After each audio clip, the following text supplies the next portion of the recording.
fields of control engineering and robotics. Can you restart? Can you restart once? Yeah, just going to start recording.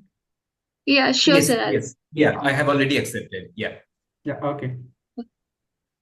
Okay, so Mr. Bhomik serves as an assistant professor, grade 1 in the Department of Electrical and Electronics Engineering at IIT Guwahati. His specialization in control systems and robotics places him at the forefront of the cutting-edge innovations in these critical areas of engineering. In addition to his teachings and research, Mr. Bhomik has earned a wide recognition for his scholarly work. Notably, he was a finalist for the Best Student Paper Award at the prestigious IEEE Indian Control Conference, showcasing his excellence and impact in the academic community. We are very excited to hear from him today as he shares his insights on the future of robotics, control systems, and the transformative potentials in the both industries and academia. So please join me in welcoming Mr. Parijit Bhomik to our podcast series. Thank you so much, madam, for such a nice and kind introduction. Just I'm really it's my pleasure, and I'm really gratitude to this entire GIAI team for giving me this opportunity to share my academic thoughts and research work. And really, thanks to both you and Bridges sir for just giving me this platform and arranging everything. It will also Thank you be so much. my pleasure to meet you here and to just have this podcast session today. Means a lot, sir. So, sir, this is the third episode for this series. Okay, So okay. I'll be asking just a second, sir. Yes, sure. Okay, so I'll be asking a number of questions to you related to research and development trends nowadays in India or maybe in foreign countries as well. Since you're already associated with IIT Guwahati, so we will be having conversation in how students there think about a certain parameters of that robotics and control engineering basically. Yes, yes. Everything is related to your field only, nothing apart from that. Okay. So, sir, shall we start now? I'll ask 2-3 questions to it, then we'll go with a general conversation with you. Yes, sure. Okay, fine. Thank you so much. Yeah. Okay, so very first question for you is, can you give a brief us about overview of your current research in control engineering and robotics, and what are the key areas that you're focusing on right now? Yes, there is to answer this question. Just I will start from a little bit in the past. That is when I joined IIT Kharagpur as a PhD scholar. So there I started working with control system. Although I have been working with control system right from my master's during just way back in 2013 and 14 while I was in Jadavpur University. But by mostly the theoretical research and the mathematical control, like mathematical control means the control theory as well as like mathematics. All those things I mostly learned during my PhD tenure in Kharagpur. And subsequently, after completing my PhD in 2018, I moved to England. There, I joined University of Manchester as a postdoctoral research associate. And there, just in addition to control system, I also learned robotics, multi-agent systems, and cooperative control. Those are the new research areas. So there, after going there, I had to learn all those new things. And then also that is how to gap the bridge between the basic control and advanced control, and also how could we just apply the control techniques in robotics and all those related fields. And then I finished my postdoc in 2021 July. I came back to Kolkata, and within 2 or 3 months I joined this IIT Guwahati. So this is my first teaching position, and here I'm almost about to complete my 3 years. Now, as you asked, that what are the different key areas within it? So, as I just mentioned, the broad area is control system. Robotics is one of the particular application areas. And if you want to further drill down, then there are just many things. That is, I'm just going to name that is the most essential or just most crucial things on which I have been working, and also I'm guiding my PhD students in those areas. One of them is energy-based control. Energy-based control, in which also there are two main fields. One is the passivity-based control, another one is the negative imaginary system. This is a kind of new theory which has been introduced during 2008, 2009. So I have been working on that area since my PhD time. So this is the name may not be that much popular, because since this theory is not that old, this is mostly about to be 16 years, 15 or 16 years, starting from 2008. So this is one of my main key area, this energy-based control. And then along with vibration control, multi-agent systems, their different applications, and cooperative control.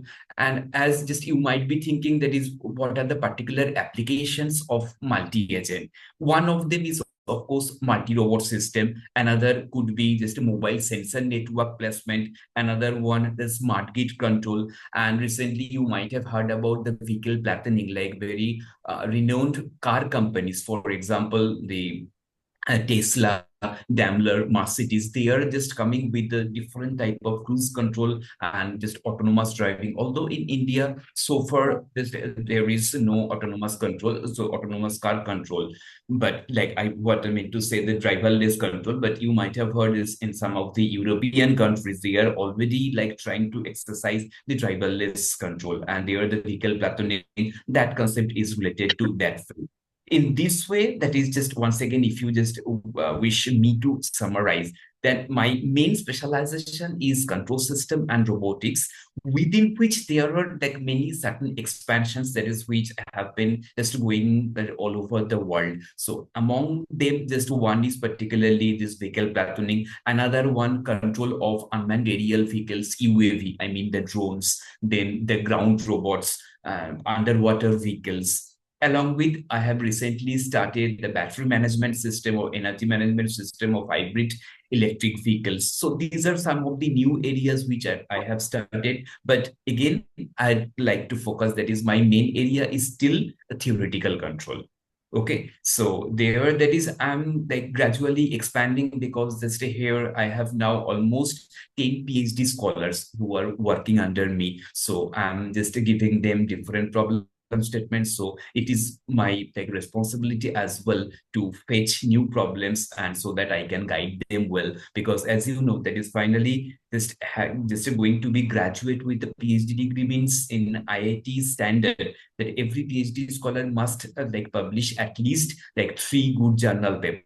So for that, Okay. just if I give the same 1, 2, or 3 areas to all of them, of course they will be saturated, right? So that's why it is also a compulsion, that is being a guide. I have to like search like different areas, new problems, so that I can help my student. I can give them Yeah. some good area where like they can publish the paper within, because if you take some area which has been already saturated, so there of course the chance of publishing the paper would be like much less compared to the area which has been just flowing now. So that's why it is always a challenge, not only for me, for all the faculties, to just come up with good topics and to help their students so that they can graduate within 4 or 5 years. Exactly. I totally agree with this. With that said, I'll be moving with the another question. Yes, please. Sorry.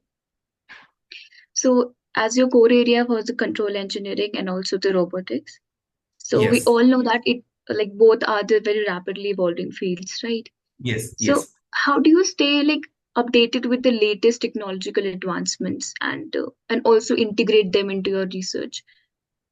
Yes, that is again a very important question. Not only like for, I believe, not only this is for the academician, also those who are in the industries, they also need to be updated with these modern technologies. Yeah, right. That you see that all the academics, that is, we like search for the like literature. Literature means search for the recent like scientific articles in the leading journal agencies. For example, there is the IEEE, there is Elsevier, Taylor and Francis, Wiley, IET. There are so many, but IEEE is always the top, right? And then next Okay. to IEEE, we have the Elsevier. Now, if you just wish to know some of the leading journals where mostly we see the good control papers or excellent control papers, then we can name the IEEE transaction on automatic control, then IEEE transactions on control system technology. These two are from IEEE. Then from Elsevier, there is one Automatica, which is also one of the prestigious journal. Then next to IEEE and Automatica, there are the other journals or the other just essences. For example, the Wiley, and then Taylor and Francis, IET. So in that way, that is what happens. That is, it is our day-to-day job. That means it's after teaching or after serving the administrative responsibilities, that is more or less every day or after every alternate day. That is what I should say. Every now and then we search the internet, especially Google Scholar, and then all these different journal, I think IEEE Digital Explorer and the other thing, to check what are the recent publications in my topic. Not only in my topic, also the related fields. That is where, say, for example, the control is my area. I work mostly with the theory, but at the same time, I must know that is what are the applications areas where these control techniques can be applied.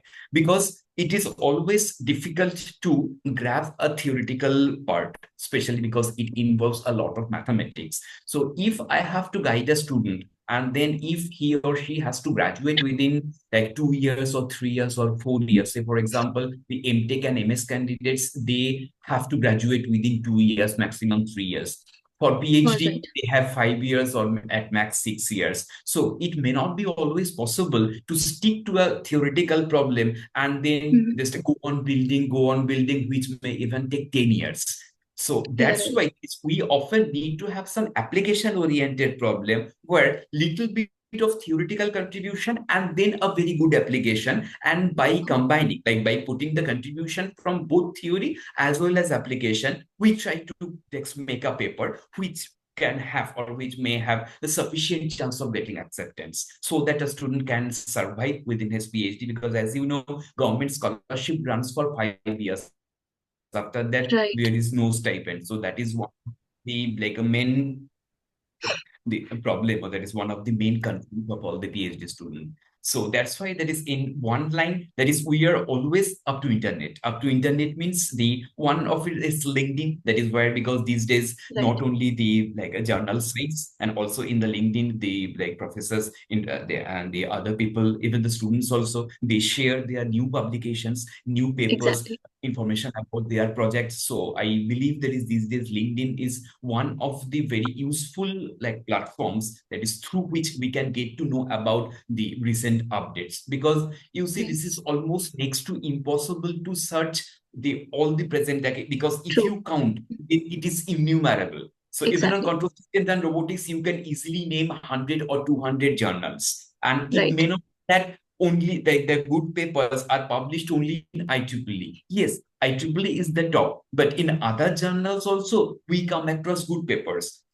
So in that way, if you have to stay updated, then it is a mammoth task. That is, you have to search all the possible journals, and every day you will have to search for. But that is next to impossible for any academics. So that's why these days I have found the LinkedIn is really very useful, because nowadays it is the habit is also gradually growing. Whenever there is a new paper, whether it is a journal or a conference, that professor or some of the his or her students, they just give an update on the LinkedIn. Then also they upload the paper link. Sometimes they upload the paper, sometimes they code the paper link, and easily just we can see that just what is the new paper. If it is relevant, I immediately download it, just keep it with me. And sometimes if I find it is related to my students, immediately I share that link with them. In that way, just I always try to remain updated, not only for myself, for my student as well. That's really interesting. Since I too belong from the biotechnology background, so I too relate with that. There are a number of journals are there. So I can relate with that as well. That's why I mentioned that is just for all those who have been in academia. It's like a day-to-day task that you won't believe. That is every day. That is when I go back to my quarter around 10 o'clock in the late evening. Then after that, I take shower. Before that, I eat some food, and then even during the night time also. That is, I try to read something either for the next day's class or like to prepare something for helping my PhD student. And in Got it. between, whenever I have a leisure time, that instead of surfing the Facebook or the Instagram, I like go through the LinkedIn and by continuously scrolling to check that what are today's update, if there is any related paper. And this is my everyday's habit. That's really great, sir. And I too got a lot of information from LinkedIn only. Yes, these The days this is current one of trends the like most and useful also the platform from which vaccines you and can so many things uh, are there. exactly. Yeah, Because otherwise, like you have to search for the journals by going into their website, and every day you have to just take the journals, and you yeah, see that that has become very particular to searching and surfing over the website. So that exactly. is a very tedious process. Yes, because suppose you go to IEEE in the Digital Explorer, you like type a few keywords, then it will Right, be giving you 100, 150, or 200 papers. right. So from that, there is which one to read, which one to not. So then that takes a very long time. True that. I can totally relate with that because I Yes, do it is sometimes not only juggle for with the certain engineering. That things. is, it is like pertinent to any research disciplines, as whether it's mathematics, basic science, biotechnology, biomedical, or engineering. That it is Right. related to that. The same thing all researchers have to do. Not only researchers, the faculties as well. All right, sir. Sir, since you also received an award, though your work has been recognized at the IEEE Indian Control Conference, so can you tell us about the research behind your award-winning paper and its potential application, the one you have presented? Yes. So it was way back in 2016 when I was, I think, in 16, then I was a third year PhD student. So it was Okay. at that time the paper was published, and then I still remember that I went to just IIT Hyderabad to present that paper. And at that time, Professor M. Vidyasagar was present over there. That he is like one of the like pioneer and the father figure of control engineering, Professor M. Vidyasagar. So this I like received that the certificate from him, and it was related to. Could you remember? There is a few minutes ago I was talking about the energy-based control and negative Right. imaginary theory. So then, like that, like paper was written. That is my guy, Dr. Saurabh Patra from IIT Kharagpur. He also just helped me a lot. And then basically, why this paper is so memorable, not only for that award, because it was my first paper during my PhD. Very nice. So yeah, so that Impressive. was the conference paper, and basically that was the first paper during my PhD, and so that's why it will always be memorable to my life. And also there is I was so much like fortunate that is when that it was one of the like main three papers that is which was acknowledged by them, and I believe it was the first week of January 2016. I went there, and then when it was like announced, then I was really like thrilled to like believe that one. So, and if you ask me, that is although it was a complete theoretical work, but if you wish to know that is what could be the particular application, then it is a kind of vibration control. That the negative Okay. imaginary system, and it's that technique that can be used for the vibration control of especially mechanical system, but it can have a very, what should I say, that is it can have very interesting application as well. Say for example, you might have heard that is in Japan, Philippines, those countries, the earthquake is really a danger, and like quite frequently they suffer from earthquake, right? So if you think about that, suppose you have a very big building, and if there is an earthquake, then of course like if it sustains for 10 seconds, then whatever like protection mechanism you take, whatever maybe the rugged build of the multi-story building, it cannot survive. Of course, it will like fall. So Hmm. to avoid that one, that is during the past 10 years, the Japanese and the other like those who are the very sounding technologies, they are coming with the structure like suppose if you have a say for example our car and bike, there we have vibration suspension, vibration like Right. suspension system that occurs. If you Hmm. think about that is you have a very large storage building, but in its base you have some very big spring.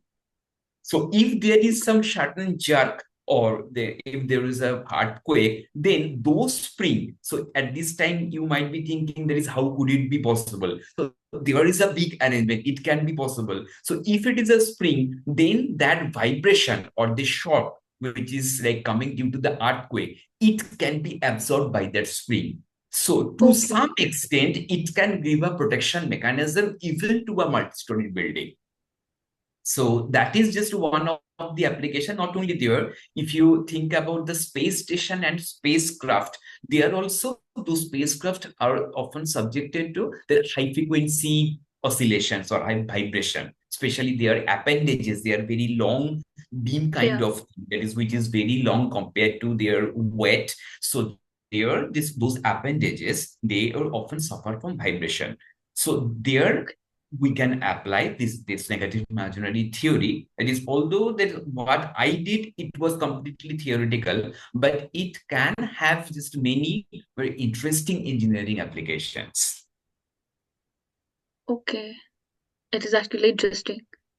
Yes, yes. Since So I'm from there biology actually background, so I find like it's pretty interesting and fascinating. so yes, yes. So that's why I'm just trying to just explain in a very like basic term, so that even just after this, that when you will upload in the YouTube, so maybe the Yeah. students or other people when they will like hear or just watch this podcast, they will also feel interesting about. And so this what most of the theories you will find, one group of researchers work on the theoretical side, one group of researchers work on the practical side. So for this one as well, there are the other group of people who work on the practical aspect as well. So Okay. one of the few groups work on the theory side, so Right. producing different results, and then as a validation, we provide the simulation responses. And the other group, those who work on the practical aspect, they have the hardware instrument and prototype setup in their lab, and where they have already tested these theories and the papers are already there. So even when we write a paper, we like cite those papers who are already showing the validation responses. Okay. That's just really amazing, sir. I would say that. Thank you so much. Thank you. Yeah. As you know that collaboration is a key in research, and you also Yes. believe in that. Yes, of course. I believe in Yeah. collaboration. So, are there any interdisciplinary projects or partnership that have significantly enhanced your work in control systems or robotics? See, there is when during my PhD time, there was no scope for collaboration because, as you Okay. know, that is when we do PhD, at least in Indian system, here Hmm. it is like the usual thought is that you have to do your own work or you have to Yeah. produce the papers on that yourself. Okay, so that is still in Indian system. We are a bit conservative, especially in the IITs and all the premier institutions. That is the faculty Okay. members that want the students to work on his or her own. So that is like one of the limitations that is we are facing still now. But I think that is gradually the thing will change, as maybe the new generation of faculties, they are looking forward to collaboration and they are trying to make collaboration between IITs, not only just within India, it's in abroad as well. So there the students are also benefiting from that. Now, if you ask me about my personal experience, just when I moved to Manchester for my postdoc, there I have seen that is the control and robotics group. They just work on, they just progress at a very like the good rapidity and at a very good like, pace by putting hand in hand. So there, that you also might have heard that is in foreign universities. There they have a very sound group. A sound group means suppose a group is like there is a leader means this which is suppose a senior professor, under which there will be a few one or to assistant professor. Next to that, there will be 3, 4 postdoc candidates, then some PhD candidates, master candidates, technician. In that way, they always believe in working a big group. Advantage, suppose in a group, there are, that is the professor, he is like throwing the key ideas. The assistant professor, they are building upon it. The postdoc, they are helping the assistant professor or the junior, like junior people, junior like faculties to grow up or to finish to progress with the ideas and then to come up with some derivations for the result. The PhD students are implementing those things with the software, and then they are also like trying to derive some small results. In tech people and the technician, they together develop the hardware prototype. So in that way, so that's why that is one of the main key to success. Here, what happened, the limitation, that is what we have. Suppose when I was a PhD student, in fact, that is now also, even if you look at IIT Bombay or IIT Delhi, that mostly a PhD student work on his or her own. Okay, so here they rarely, in Indian scenario, that is the PhD guides for the supervisor, they let a PhD student collaborate with another group to produce more results, which we are still in that conservative atmosphere. But compared to that, in foreign universities, although I should not say that is there, everybody believes in collaboration, but still, what I have seen, 70 to 80% faculty members, they are really open-minded. And they have understood the necessity that is for one person or for one human being, it is not possible to know everything. Suppose if I'm good at theory, if I'm good at mathematics, or if I'm just good at something, I'm trying to just build it. But if I have to have more papers, then I will be needing help for other aspects. Suppose you are working on a particular field, it has a theoretical aspect, then you will have to develop the simulation model. Finally, you have to test those algorithms on the hardware. If you have all those three components, the theory, a very good simulation results, some application aspect that accompanied by prototype validation, I mean the hardware results, then you can easily publish an IEEE transaction paper.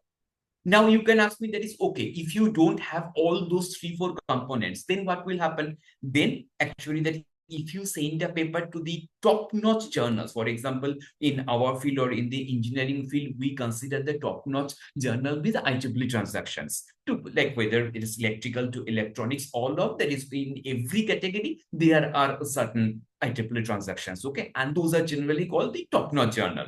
Now, that is what happened, that is in the sorry for the interruption. That is what happens. That is when we plan for a top-notch journal, there the expectation or the standard of that journal is also very high. So there, if you have to publish a paper in transaction, then you have to put in all the components. If you sacrifice either from the theory side or from the validation side, I mean from the hardware side, of course, there will be the comments from the reviewers. And ultimately, what we see that is in most of the cases, we fail to get this IEEE transaction. Rather, we have to just find the tier 2 or tier 3 journals. Now, the question is that, like, suppose there's here that if a student is really brilliant and at the same time he is dedicated, smart as well, he has been continuously working, then maybe after 4 years or 5 years, we see that student has come up maybe an IEEE transaction, but with only one. Now, what is the disadvantage? That student, despite being very brilliant and hardworking, after 5 or 6 years, maybe he will be getting, or he will have in his portfolio, one IEEE transaction, maybe another tier 2, tier 3 journal, or at max 2 more conferences. Then that's Indian student, or that student will always be this backward in the competition compared to the foreign PhDs, or even that is suppose after even like passing PhD or after graduating from IIT also, if that student like appears in a faculty interview in another IIT, of course, the entry criteria is you have to have 3 or 4 journals. Okay. That is one of the major barrier here. So, sorry, madam, there is a power cut here. That's okay, sir. Yeah, so that is there. Like since I have been just in Indian system for a long time, just I was a PhD student here. Now I'm guiding the PhD student. So this problem, which I can easily, that is the figure it out. And when you are doing something on your own, see, that is the PhD, whether you are from science background or the engineering background, at max it would be 5 or 6 years.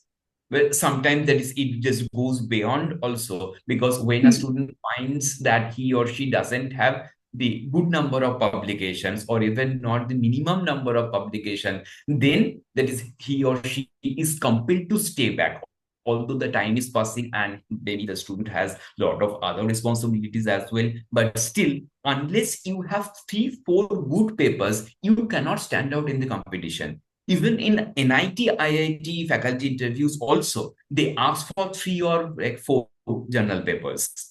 Okay. If you don't have, then that is you won't be even shortlisted.